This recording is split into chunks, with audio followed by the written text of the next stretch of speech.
Hey everybody, we are at Rest Haven Cemetery in Columbia, Mississippi. This is where Walter Payton, number 34, Chicago Bears grew up. I'm going to tell you right off that Walter himself was cremated, but I wanted to come here and bring you along because it's not only a famous family to give tribute, but it's also a very interesting cemetery. So,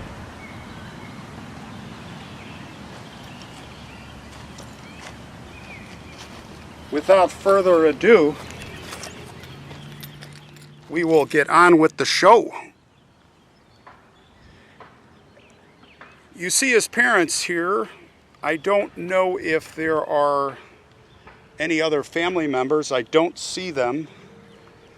But mom and dad, and I'll give you a closer look here. I'm going to have to come at it from the side. I think they're buried right underneath. This cemetery is really the first cemetery that I've seen like it. It's very, very unique. And this is an example you can see right up here of what I'm talking about. The vaults are basically buried at grade. Why? I don't know. I asked there was a worker here, and he was an old timer, and he said, I don't know why they do this, but this is just what they want to do. He called them pressure cookers with the heat. He said all they do is cook. This is the vault. It's literally buried into the ground with the top exposed, and there are many, many, many graves like that here, which we will take a look at. So as we walk, I'll give you a little background on Walter. By the way, this is a beautiful area here. I believe they're buried on the other side, but I don't know. I'm not going to take any chances. Let's walk back here. He grew up here in Columbia, and I might say this is a beautiful area. Another area that I would recommend you visit.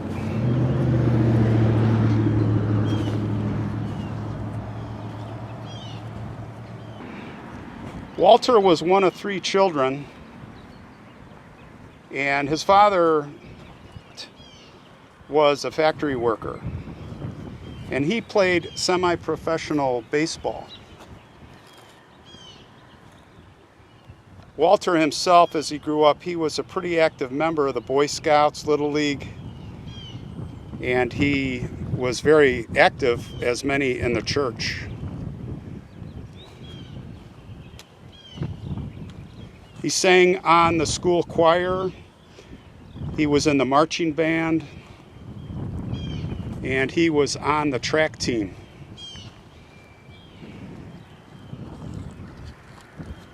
Outside of school, he played drums in the jazz rock groups. His brother Eddie was on the football team, and Walter did not want to play, partly to avoid competing with him. So just think about that. His initial high school years, I'm not sure what year he started playing, but he kept playing the drums in the band. Now, after Eddie, his brother, graduated, the football coach said, "Hey, Walter, join the team." And Walter said, "Okay, but one condition, I want to stay in the band." And the coach said, "Well, if this guy's half as good as his brother, no problem." Well, little did anybody know. And of course, once he started playing, it was instant success. The first time he took the ball, he ran 65 yards for a touchdown. Everybody stood back. They were like, "Who is this guy?" Now, he went to John J. Jefferson High School, and it was integrated with neighboring Columbia High School. And his coach still had racism. And I'm not saying it was racism, I don't know. I don't know, but you have to wonder. But Charles L. Boston became an assistant all of a sudden. So Walter boycotted some of the spring practices and protests, but he came back. He came back in the fall season. It just shows you that Walter had a lot of morals, a moral compass. He had loyalty. He had so many good traits you can't even describe, and I'm sure a lot of it had to do with his parents and his upbringing. Of course, he went on to earn statewide honors as a member of the All-State team, leading Columbia to an 8-2 season.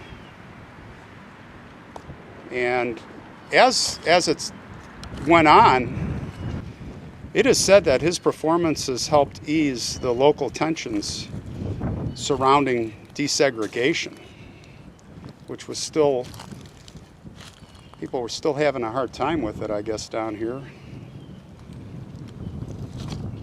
We all know.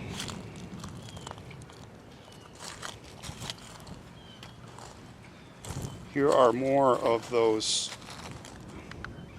I mean, it's the vault right here. You could pick up the handles. Actually, those handles are plastic.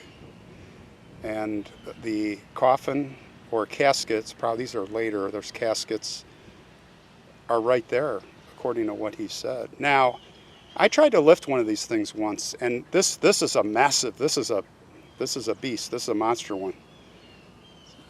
But I was at a cemetery, and I didn't go try to go look at a tomb or a grave. But there was one by itself just laying in the grass. And I said, I wonder how heavy this thing is. Certainly I could lift a corner with both hands. I couldn't even budge it.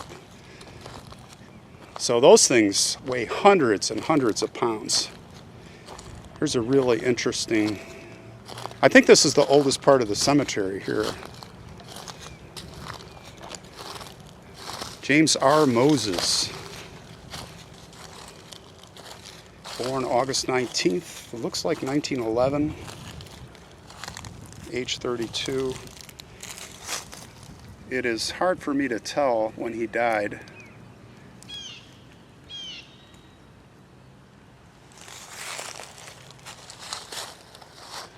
And here is another really old one. Has an arch. It has plots and slabs. It's a plot and has slabs, and the names are just, when the concrete was wet, they just hand etched the names in.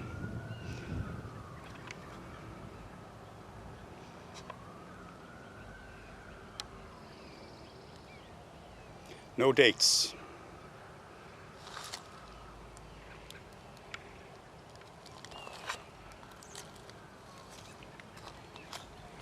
Here's another one. It's a big hole in there, maybe for a pot of flowers. Melvin Tatum, age 30.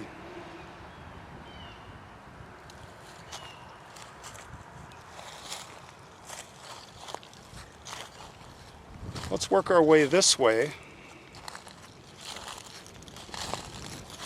There are a lot more of these vaults above ground that I see. And what I love taking you guys along, because I'm just kind of wandering here. There's no script. I did not scout it out, other than I saw the Payton graves where they were. But look at this. Interesting.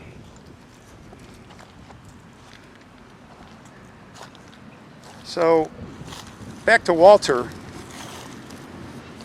He was drafted by the Chicago Bears, of course, in the first round in the 1975 season in the NFL, and he endured losing several games over several seasons. after Gale Sayers left in 1972, and everybody knows who Gale Sayers is, I hope. And if you don't, he was as famous as Walter Payton is now. He went on, and by 1976, he rushed for 1,390 yards. He scored 13 touchdowns. He went to the Pro Bowl. He was declared Pro Bowl MVP. And he just continued to dominate as a running back. And many of us know, and all of us know from Chicago, the Bears finally put together a group, and I might say a very colorful group. And if anybody has seen the cheesy video, what is it called? The Hustle, the Bears Shuffle. Anyway, it's pretty funny. They finally, it was Fridge, Refrigerator, Perry, of course, cool guy McMahon, who still is around the neighborhood, golfing barefoot. And they won the Super Bowl. He beat the Patriots. But what was sad is he didn't score a touchdown in that game. Not one touchdown. And the reason he didn't score a touchdown is the Patriots Jim McMahon said the Patriots put 2 or 3 guys on him every single play. They were just like, we're going to shut him down. It's kind of sad.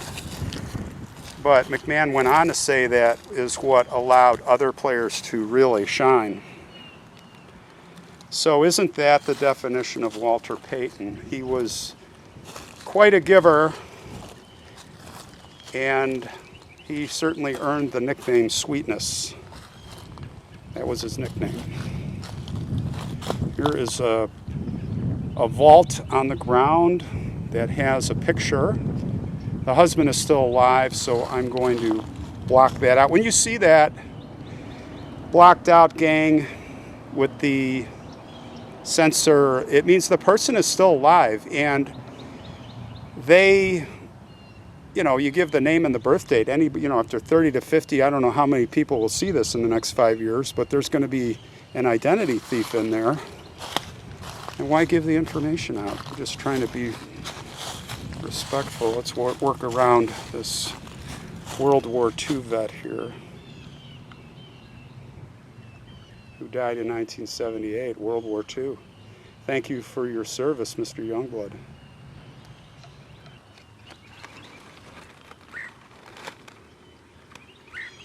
That is Dorothy Holloway. Very cool. Look at this. Look at this grave. It's sunk. It's really... Oh, this is a whole family plot. I don't want to walk in there.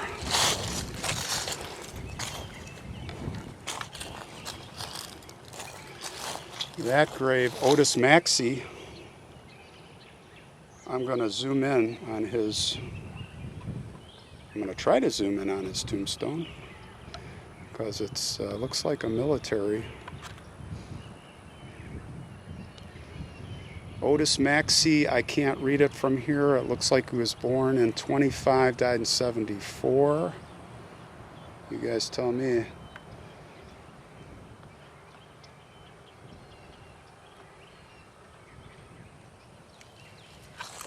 And there's another veteran over here. Andrew Armstrong, Mississippi Private, World War I. And this one I can walk up to.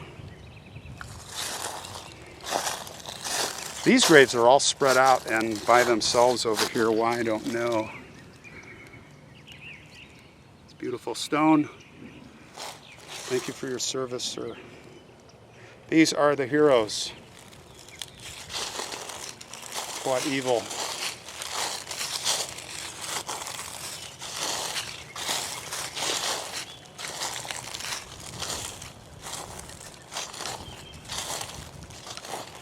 Walter Payton, in February of 1999, he announced that he had a rare liver disease, which basically led to this bile duct cancer that eventually got him on November 1st.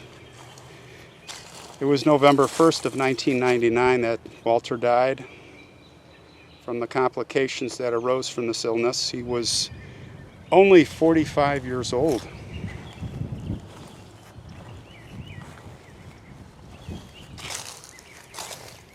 Another handmade. These are sinking into the ground. Here's a complete above ground vault. You'll see these like Rose Hill or some of the, but there's no, it's just a monument, solid stone. It's not really with the coffin. Mother sent the Pope, September 10th, 1873. We'll walk to the side here, April 20th of 1947.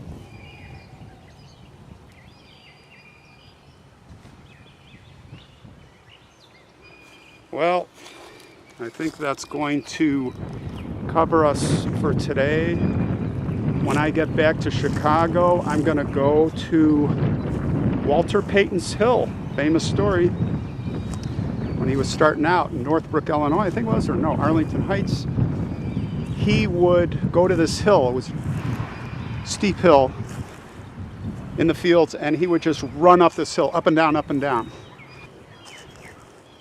And you can go there now, and they made a park out of it.